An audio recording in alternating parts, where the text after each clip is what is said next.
pindah ibu kota ini sudah muncul sejak tahun 50-60-an di era Bung Karno, yang saat itu akan memindahkan ke Palangkaraya. Tapi 2014, setelah saya dilantik, saat itu saya perintahkan pada Bappenas untuk mengkaji lagi, coba cek lagi titik-titik mana yang memungkinkan untuk kepindahan. Sekarang ke pemerintah baru yang dipimpin oleh Bapak Prabowo Subianto, dan juga November akan ada transisi kepemimpinan di daerah, baik itu pilihan gubernur, pilihan bupati, pilihan wali kota, ada di 508 kabupaten kota dan 37 provinsi. Ini adalah perhelatan besar yang juga akan berdampak besar bagi negara kita, sehingga saya minta FKUB juga memberikan perhatian terhadap soal-soal yang berkaitan dengan Oktober maupun yang November ini. Yang semuanya berjalan dengan baik, alhamdulillah. Semuanya berjalan dengan lancar, dan ini adalah pertama kali saya turun di Bandara Nusantara Airport, yang sering banyak disampaikan ini adalah bandara VVIP.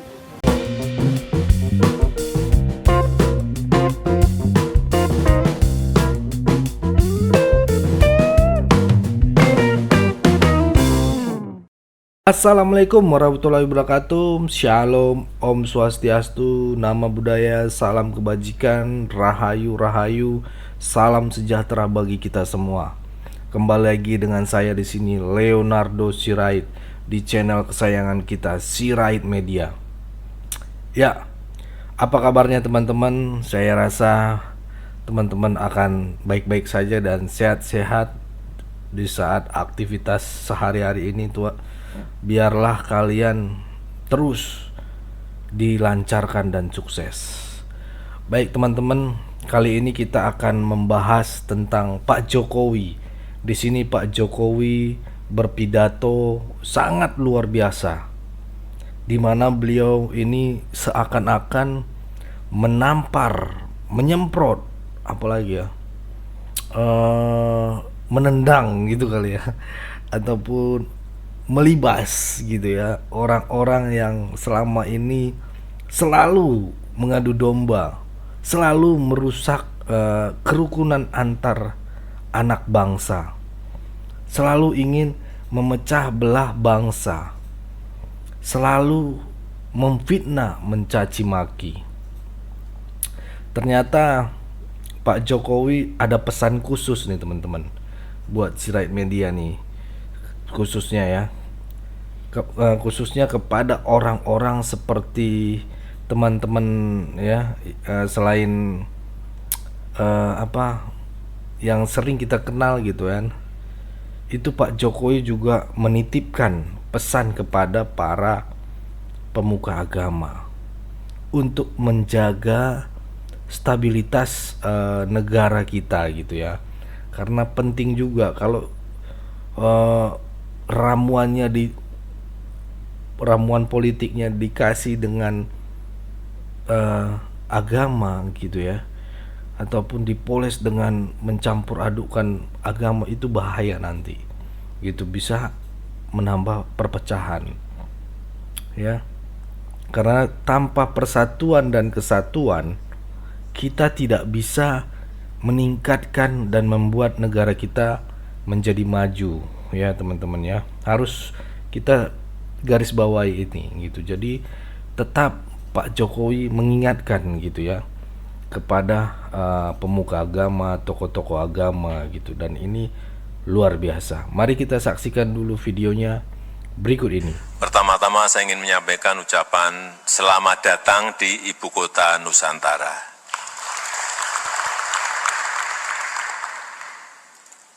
Kota ini ke depan akan menjadi kota hijau dengan emisi paling rendah. Supaya Bapak Ibu tahu, di sini air quality index-nya, indeks kualitas udaranya itu di angka 6. Padahal maksimal itu 50. Maksimal 50, tapi di sini hanya 6. dan di Jakarta kira-kira hariannya 190. Bukan hanya di Jakarta, di Jabodetabek atau di Jawa, rata-rata sudah di atas 400, di atas 100. Inilah gambaran kota masa depan, kota hijau dengan emisi rendah, kota yang ramah karena banyak ruang terbuka hijaunya, dan saya sering bercerita kalau pas dapat tamu Perdana Menteri atau Presiden dari negara lain, baik masuk ke Istana Bogor, baik masuk ke Istana Jakarta, atau saya terima di Yogyakarta, di Istana Yogyakarta, selalu tamu kita itu kagum. Waduh, istananya bagus, gedungnya bagus. Saya kadang-kadang mikirin mau saya jawab apa. Indah, tapi ini bukan buatan kita, buatan kolonial Belanda. Mau saya sampaikan apa adanya kok juga enggak, kita merasa inferior gitu ya. Jadi itulah perasaan saya kalau pas ketemu dengan dipuji tapi saya enggak bisa apa-apa gitu. Enggak bisa menjawab apa ya dipuji itu, karena saya tahu mereka juga tahu itu bukan kita yang bikin gitu. Iya juga. Saya kan nggak tahu dia nyindir atau dia memang benar-benar ingin menyampaikan kekagumannya. Ya, nebaknya kan sulit. Itulah kenapa gagasan pindah ibu kota ini sudah muncul sejak tahun 50-60-an di era Bung Karno, yang saat itu akan memindahkan ke Palangkaraya. Tapi 2014 setelah saya dilantik, saat itu saya perintahkan pada Bappenas untuk mengkaji lagi, coba cek lagi titik-titik mana yang memungkinkan untuk kepindahan.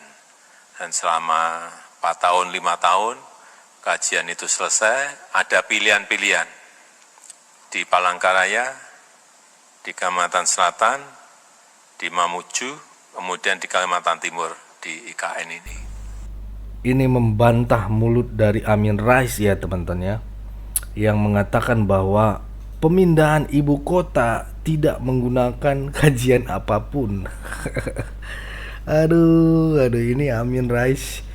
Mbah kemarin saya baca juga nih teman-teman ya, banyak mengatakan Amin Rais cocok untuk jadi dikatakan tokoh politik teman-teman, tokoh pahlawan.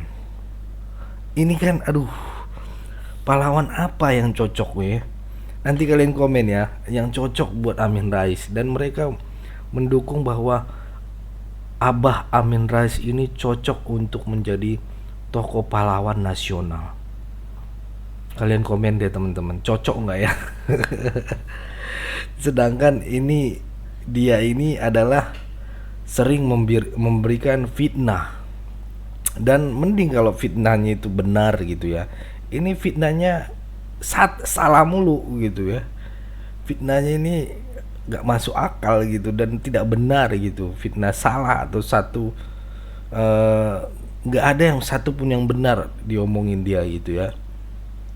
Apapun dibilang sekarang gosipnya itu bebek pincang lah, Jokowi itu bebek pincang lah gitu ya. Ya, Amin Rais ini ya teman-teman ya, makin lama makin mulai kelewatan batas gitu ya. Over. Nanti saya bilang ini ODGJ kalian marah lah. Over sebenarnya, overthinking atau gimana gitu. Padahal nggak ditanggepi nama Pak Jokowi gitu loh. Malah dia sok gitu ya. Tapi ya udahlah gitu ya.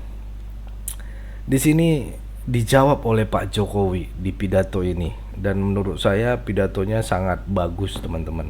Mari kita saksikan dulu video berikut ini. Kemudian kita putuskan di sini. Tapi yang saya setelah ini selesai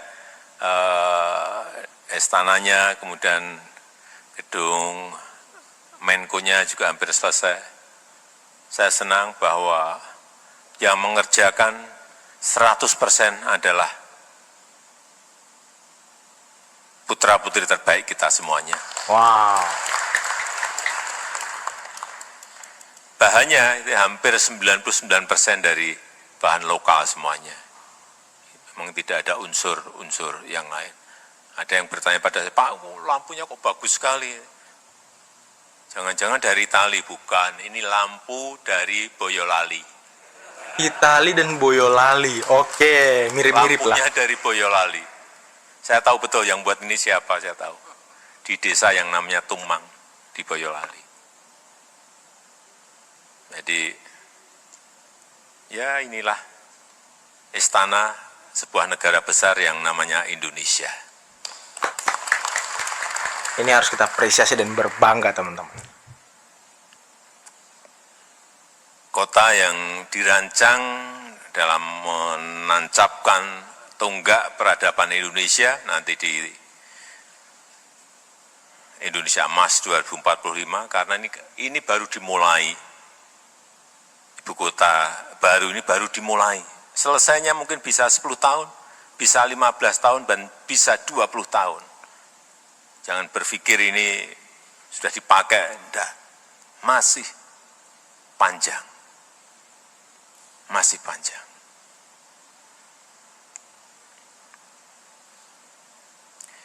Tapi ini memang dirancang sejak awal, tidak hanya untuk mewujudkan pembangunan, memperlihatkan peradaban baru kita, baik dalam pola pikir, dalam semangat kerja, dengan cara-cara kerja baru, tapi juga memfasilitasi kebersamaan dan kerjasama. Kota yang terbuka, kota yang inklusif untuk semua golongan, kota yang dibangun dari kemajemukan kita, dan kota yang hidup dari banyak interaksi-interaksi sosial yang kita lihat di negara kita. Kita juga ingin IKN menjadi kota global, tapi juga kota majemuk yang mampu memberikan kontribusi signifikan dalam memperkokoh kerukunan dan merawat kebinekaan kita sebagai sebuah bangsa besar.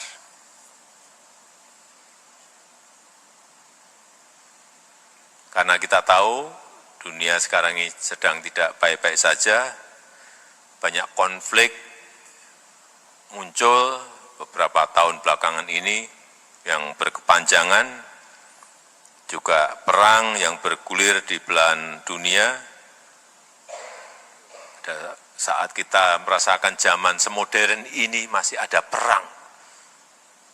Kadang-kadang kalau kita berpikir secara normal itu kok masih ada.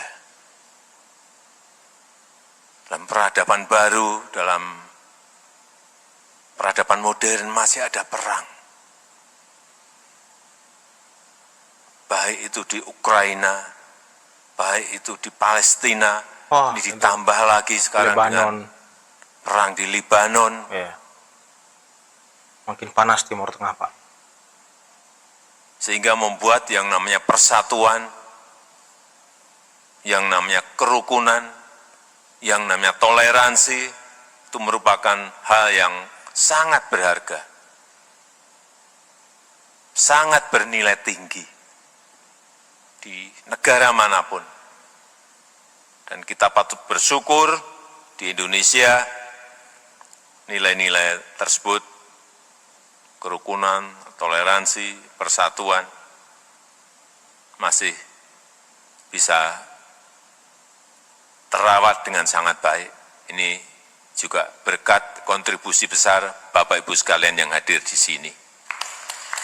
FKUB, Asosiasi FKUB,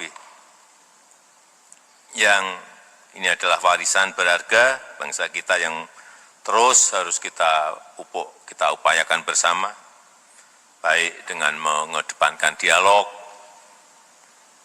baik dengan menanamkan rasa toleransi sejak dini, serta memupuk nilai-nilai moderasi beragama.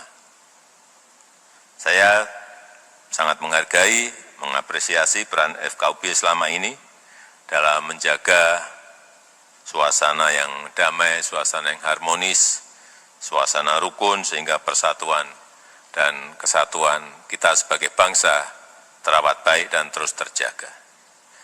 Ke depan, saya mengajak kita semuanya untuk terus menjaga situasi yang kondusif ini. Saya tahu seperti yang tadi disampaikan oleh Bapak Ketua, masih ada konflik kecil-kecil, masih ada perselisihan kecil-kecil, tapi sekecil apapun, utamakan segera dibuka ruang dialog agar tidak membesar dalam suasana kebersamaan. Karena kita tahu negara di dunia ini yang paling majemuk ya Indonesia. Sukunya, agamanya, adat istiadatnya, budayanya. Jika ada isu yang berpotensi memecah belah, segera, sekecil apapun, segera luruskan dalam suasana yang sejuk, dalam suasana kesejukan, agar stabilitas terus terjaga sehingga pembangunan bisa berlanjut dan pertumbuhan ekonomi kita sebagai sebuah bangsa besar bisa terus kita kembangkan dan kita tingkatkan. Amin. Amin. Nggak akan mungkin sebuah negara dalam posisi konflik, dalam posisi yang tidak bersatu bisa membangun dengan baik. Nggak ada, rumus itu nggak ada. Makanya Pak Prabowo mau kalau semuanya bersatu teman-teman ya, untuk memikirkan Indonesia ke depan, untuk mencapai Indonesia Emas 2045. Itulah gunanya persatuan dan kesatuan teman-teman. Nah itu tadi teman-teman ya videonya. Makanya Pak Prabowo mau kalau semuanya itu sebenarnya bersatu teman-teman. Jadi kalau bersatu sebenarnya lebih enak menata, meningkatkan pembangunan di negeri kita ini gitu ya, di bangsa di Indonesia ini, untuk memikirkan Indonesia ke depan gitu, untuk mencapai Indonesia Emas 2045 itu ya.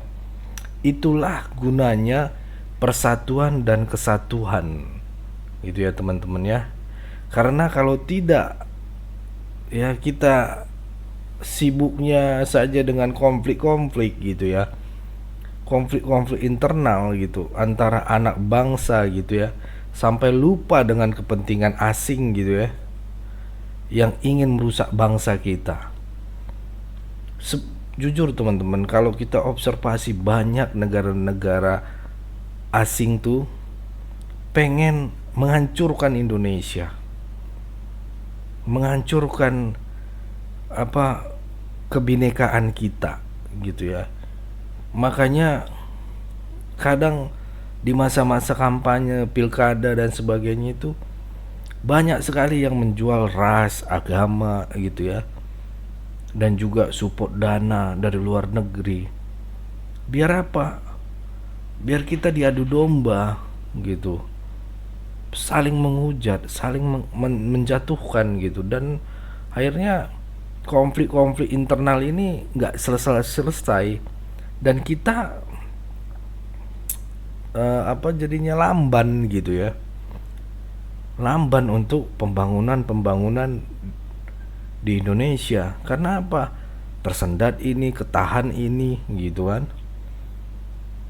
Seharusnya cepat kita sendiri kok yang mengajukan, kita sendiri yang mengesahkan, warga negara kita juga gitu, DPR RI, pihak-pihak yang berwajib gitu, semuanya kalau duduk bermusyawarah tenang, tidak ada konflik-konflik, pasti semuanya berjalan lancar. Salah satunya ya kayak undang-undang perampasan aset. Kalau semuanya iya, sehati sepikiran, one heart gitu kan, katakan iya, sah itu undang-undang gitu teman-teman ya. Ini ada yang menolak, ada yang ini gitu kan, ada dari ketuanya bilang inilah, ada yang apa keuntungannya lah dan sebagainya gitu kan. Itu teman-teman ya. Mari kita saksikan dulu video berikut ini. Negara bisa membangun kalau stabilitas politik, stabilitas ekonomi, stabilitas sosialnya bisa terjaga dengan baik. Dan kita akan menghadapi 2 event besar ke depan.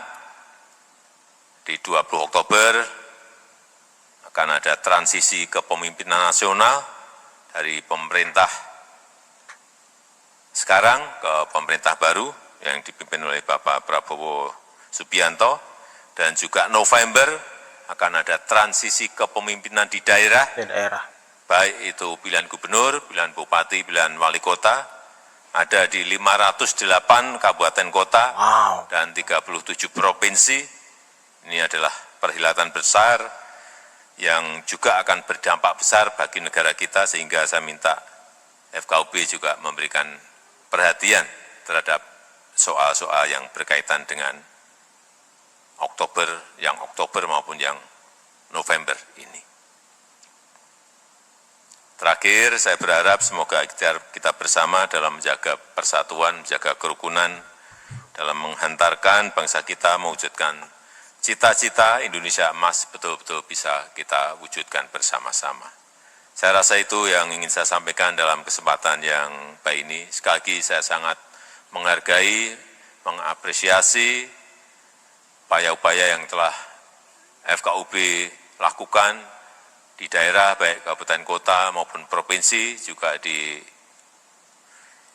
asosiasi FKUB, dan ini merupakan kontribusi besar Bapak Ibu sekalian terhadap bangsa dan negara yang kita cintai ini.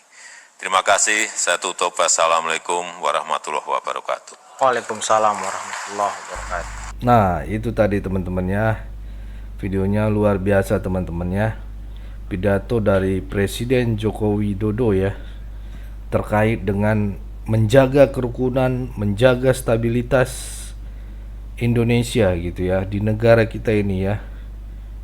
Ini alasan Pak Prabowo kenapa beliau ingin merangkul semuanya, merangkul anak bangsa, karena mereka juga anak bangsa gitu ya, merangkul tokoh-tokoh bangsa untuk sama-sama memikirkan bagaimana langkah yang akan kita ambil ke depannya untuk mencapai Indonesia emas 2045 itu.